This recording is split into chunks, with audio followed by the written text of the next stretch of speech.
Good morning. If you look over my shoulder, you can see that the trees are now visible, so I've made it to dawn. And today we're going to be taking a look at a man named Apolo Kiyebulaya. He was living in the same village where we talked about Alexander Mackay and his ministry there. So let's go ahead and pray and we'll talk about Apollo. Father, today as morning is breaking, I praise you for this new day that's full of mercy.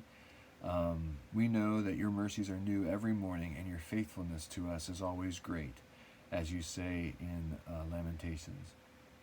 My prayer is that as we go through this life of Apollo Kiyebulaya, we'll see how much you use this young man to further the gospel and further the information and knowledge that you are a God who loves and a God who saves those who believe. And Jesus, it's in your name I pray. Amen. All right, you should have downloaded your notes by now, but this is for Apolo Kiyebulaya. He lived from 1864 to 1927. His original name was Waswa Munubi, and he was actually a twin, which you know what that means. If you've been in this class long enough, you know what that means. He survived the death in infancy of his own twin brother.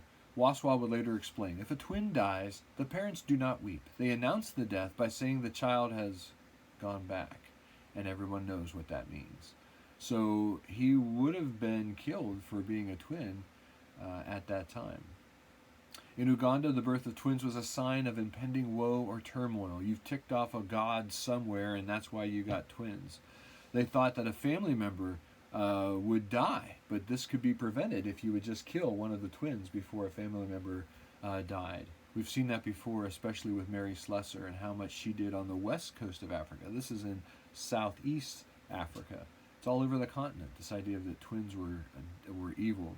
But Waswa's mom chose to hide the children in hopes that the village would not suffer from her misfortune.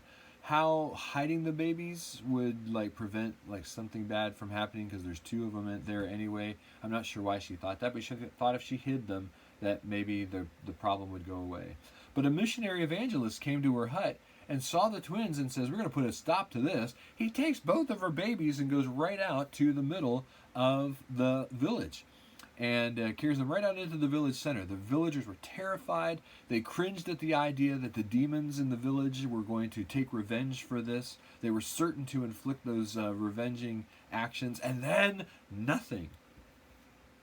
In one of those strange God moments, nothing happened. The children were permitted to live, which was something that was unheard of not just in Uganda, but all over the continent of Africa. That never happened.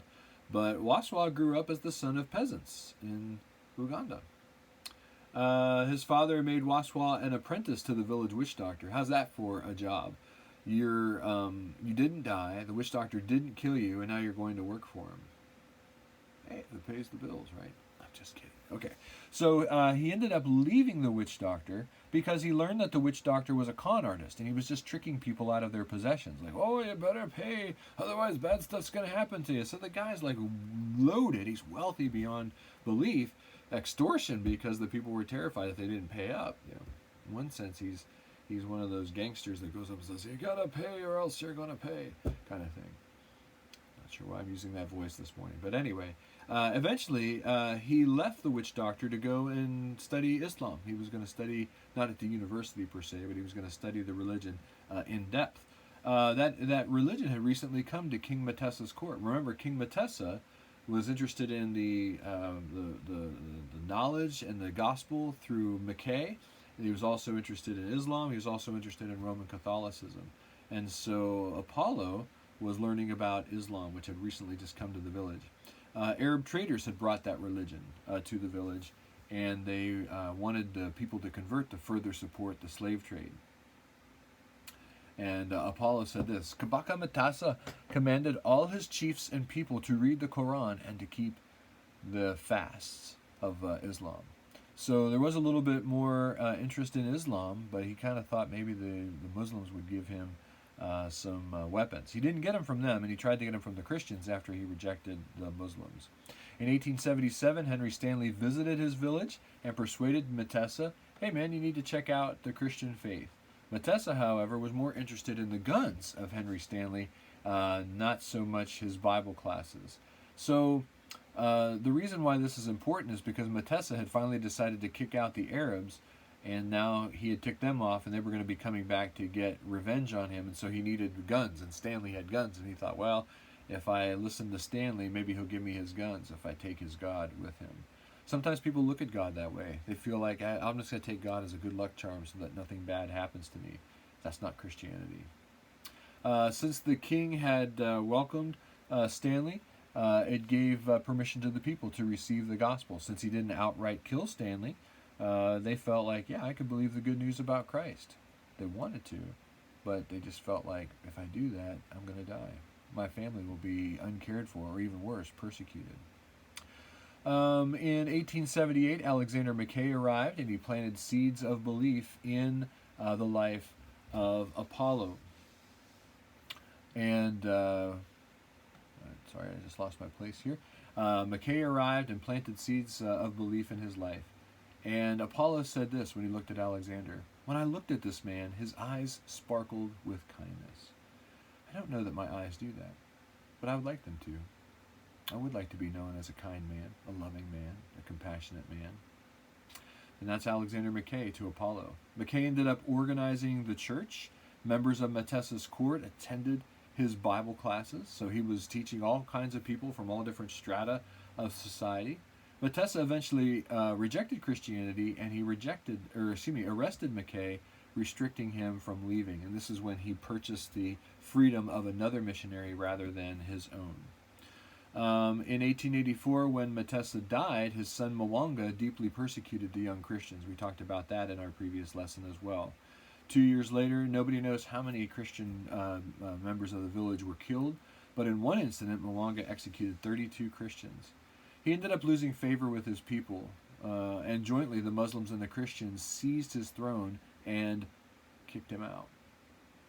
When the two groups divided again, as they were bound to, because Muslims and Christians really typically don't get along very well, not necessarily violent toward each other, but there's just enough differences between them that they kind of agree to disagree and go their separate ways. In that village, the two groups divided. Waswa, who was considered a Muslim, was forced to join the Arab army, and they would go on a rampage around the villages in the area, setting fire to the villages, burning their victims, and it terrified him so much that he ran away to live with the Christians. Not that he was a Christian, not that he was a Muslim, he just felt like, I have to go somewhere, and I'll go to the Christians. And he experimented with hemp smoking, which is marijuana.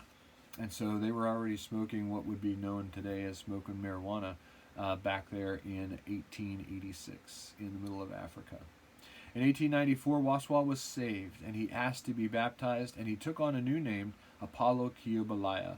Apollo, which is named for the evangelist in Acts 18, Apollos, and he took that name as his new name. And Kiyebulaya means the thing from England. The suit, it literally means a suit, as in like a suit of clothes, but the Kiyebulaya means a thing, a suit from England. I still haven't figured out why that was the name, except maybe that he's now clothed with the gospel, perhaps. That's my best guess. It sounds good, but I don't know if that's true. Soon afterwards, Apollo's fiance's dad died, which he decided was providential because it freed him to do missions. Apollo was kind of indentured to his father-in-law, future father-in-law, kind of paying off the debt for the man giving him his daughter to be his wife. Kind of interesting. But now he was free to do missionaries because basically the debt died with her dad. Christians with British military aid routed those Muslim armies down there in Africa, opening up Uganda to missionaries. And so Apollo answered the call to missions, and he planted a church right there in his home village. Later, Apollo would trek over into the Congo and over the snow-capped Ruwenzori Mountains in the middle of winter. Went up over these mountains in winter. Now, I know what you're thinking. Winter's in Africa. How could it be so bad? Well, we have some cold days in Florida. Every so often we get some frosty days, and every so often we hear the northern counties of the Tampa Bay area get a little bit of frost on their cars and so forth. But you go over a mountain in Colorado in the middle of summer, and there's snow up there. We did that quite a few years ago when my son was very young. You go over the mountains in Uganda in winter, and you're going to encounter snow and winter conditions up there, even if it's summer, even if it's Africa. So that's what he did. He would go up over the snow-capped mountains to bring the gospel into the Congo region. In 1896, his love for lost brothers and sisters led him to minister in the town of Muboga. This chief had slandered Christians by saying, "There is no God. Let them bring back the charms and the incantations." He didn't like the idea that people were turning to the faith of the invisible God when they had all these perfectly good idols to worship. The chief's sister accidentally fell on a spear that was intended as building material for Apollo's church. Talk about turning your swords into plowshares. They were turning spears into beams and siding and shutters. I don't know what they were going to do with that spear, but she fell on it. And he accused Apollo of murdering her, and he turned him over to the English authorities in Uganda. Apollo was discouraged, but while he was sitting there in that British jail, Jesus spoke to him and said, "Be of good cheer, I am with you."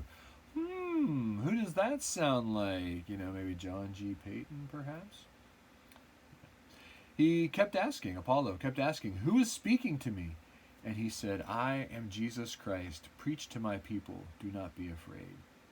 And soon, Church Missionary Society members intervened for this missionary and secured Apollo's release. Mumboga changed hands between the Belgians in the Congo and Uganda. Back and forth, the village changed hands. Sometimes they were under the Belgians, sometimes they were under Ugandan rule. And this temporarily stopped the ministry in the Congo for about 20 years. Amazing how politics can interfere and do far less good for the people than the gospel of Jesus Christ. I'm going to stop there because there's no way I can finish the story of Apollo in just one video. So we'll see you here next time. God bless you. Have a great week. Love you. Bye-bye.